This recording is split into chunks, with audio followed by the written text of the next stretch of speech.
el día de hoy quiero comentar y compartir un poco con ustedes cómo fue nuestro proceso de migración hacia Brasil. Es el país donde actualmente vivo con mi familia, mis 2 hijos y mi esposo.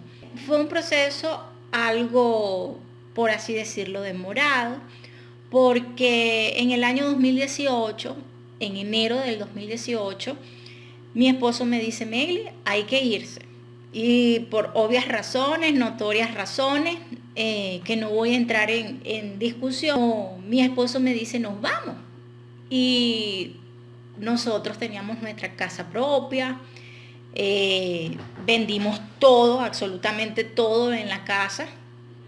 Y con eso que se vendió, logramos comprar un pasaje de avión. Y bueno, y así fue, gracias a Dios nosotros vendimos todos nuestros enseres, nuestros corotos, por así decirlo. En Venezuela le decimos coloquialmente coroto. Y, y todo eso alcanzó nada más para comprar un pasaje de avión. Él se fue para Brasil, hablo como si yo estuviera allá.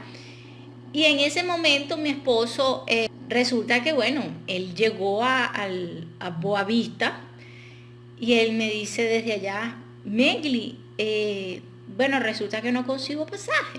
Nosotros desconociendo muchas cosas, o sea, él aventurándose. Yo llamo, porque nosotros asistíamos a una iglesia allá en Venezuela, y yo llamo a una hermana que, bueno, por cosas de Dios, le digo: hermana, ¿usted dónde está? ¿Está aquí en Venezuela o está en Brasil? Y ella me dice: ay, estoy en Boavista. Yo, bueno, le explico la situación de que mi esposo estaba allá. Y ella me dice: tranquila, ya yo voy a pasarlo a buscar. Esa hermana, bueno, fueron cosas de Dios. Esa hermana nos ayudó. Mi esposo durmió, creo que fueron 2 días allá en su casa. No consiguieron en el momento el pasaje. Ella le dice a mi esposo: dame lo que tienes, que yo voy a ir a comprar en una agencia de viaje el pasaje. Y él le dio todo lo que tenía, la plata, dándole un voto de confianza. Eh, y ella fue, y ella le dice, era como que principios de mes de marzo, y ella le dice: hermano, cuando llega, conseguí el pasaje, pero el pasaje no es para ahorita, el pasaje es para dentro de 15 días. Y él se queda y él dice: bueno, ¿y ahora qué hago?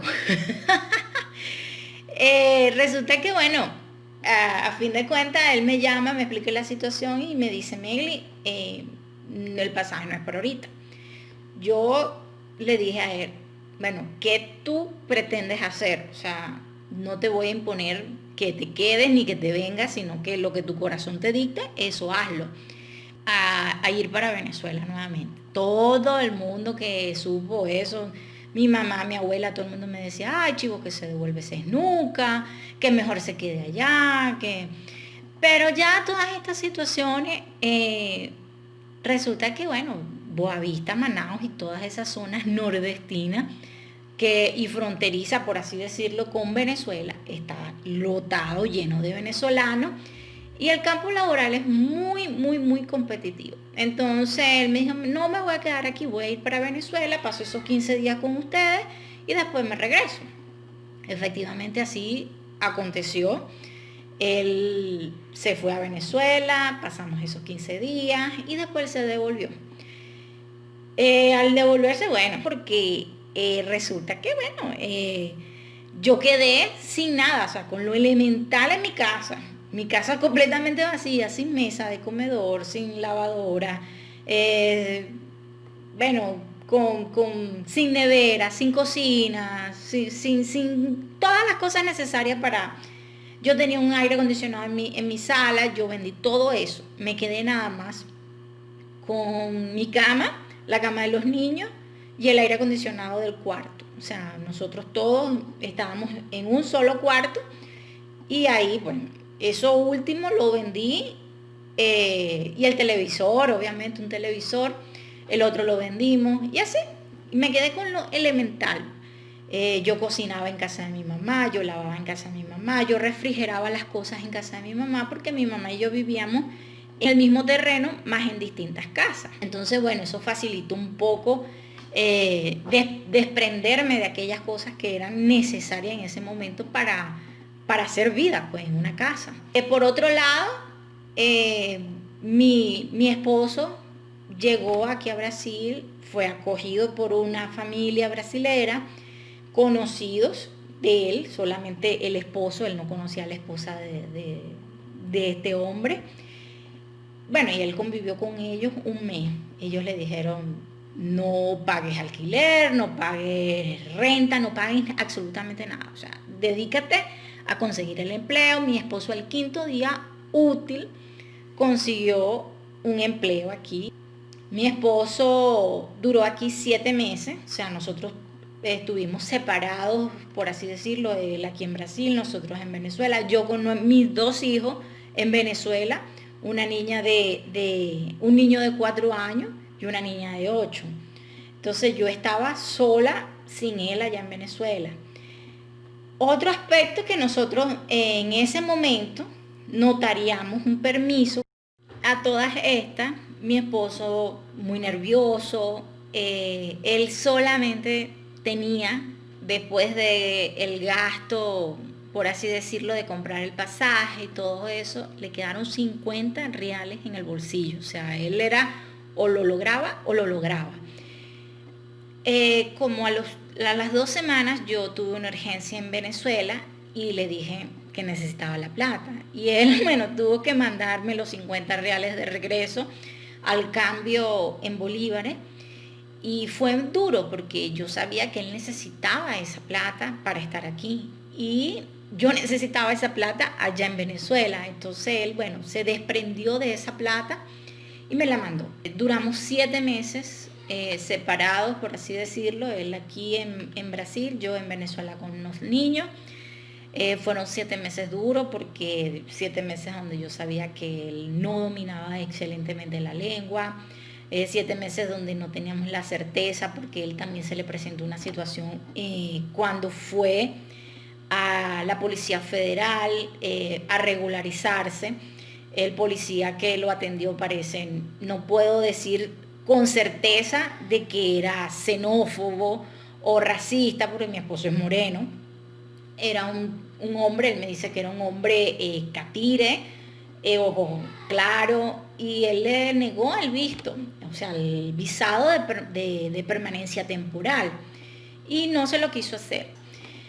Cuando tiene su visto, él ya está trabajando, la empresa se arriesgó a contratarlo sin él tener la residencia temporal, sin él tener cartera de trabajo. La empresa lo contrató, pues. Ellos pusieron un voto de confianza en él y él, bueno, obviamente dio cierto para los dos.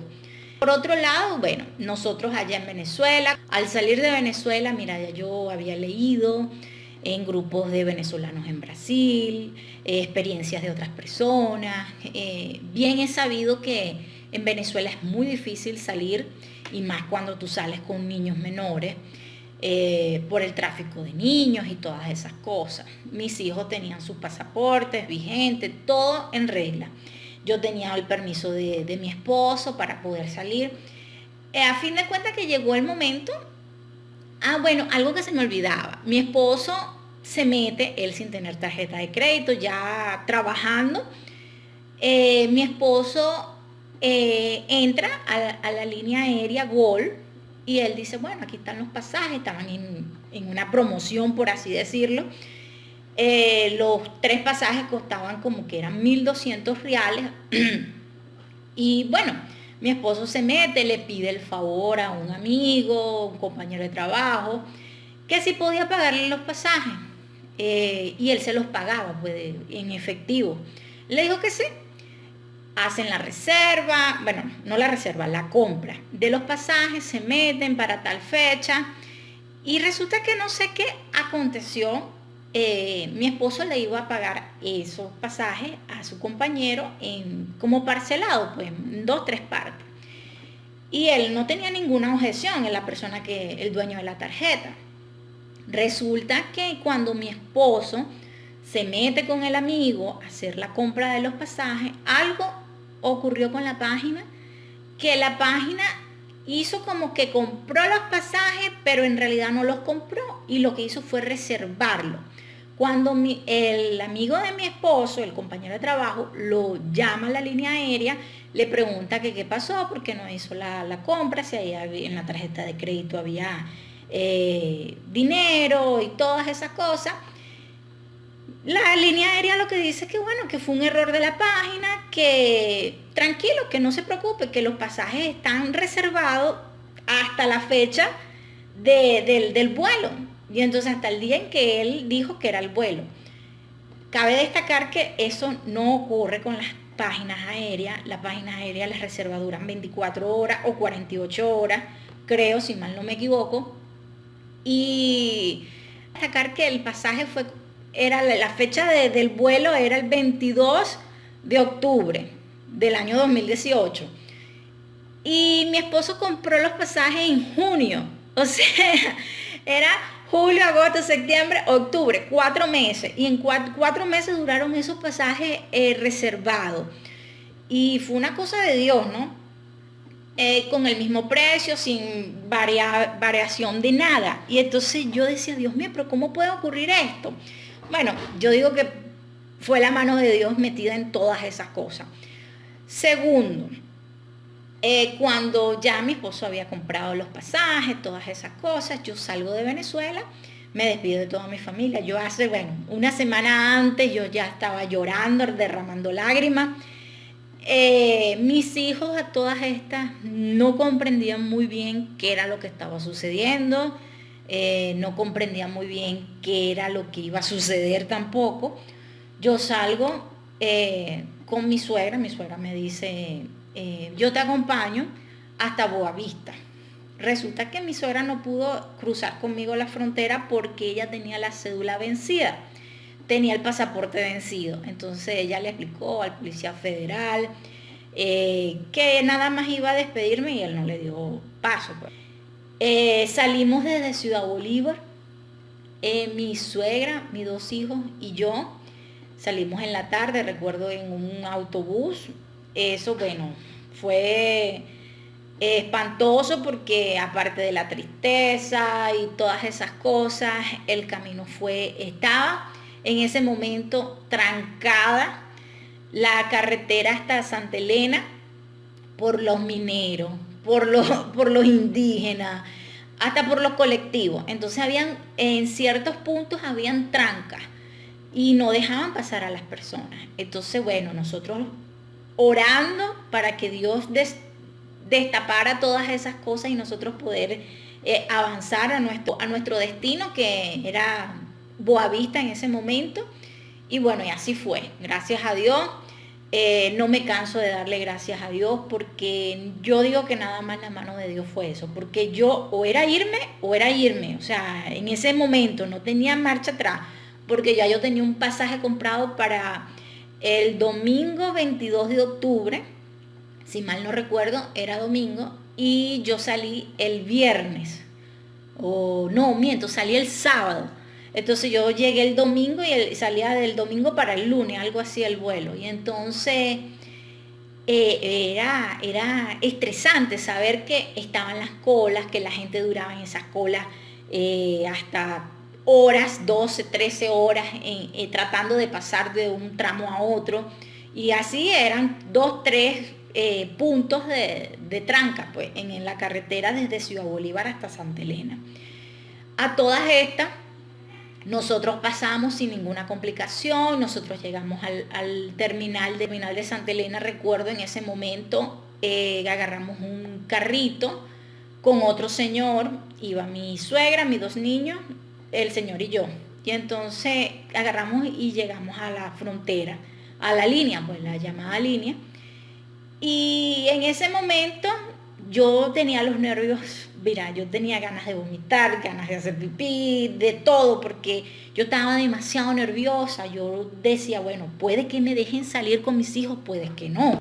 Cuando llego, habían una familia y estábamos nosotros. Y yo le digo al señor el que nos llevó en el carrito, que yo necesitaba sacar unas copias. O sea, yo tenía el permiso que me había dado mi esposo, notariado, todas las cosas, pero yo no tenía copia.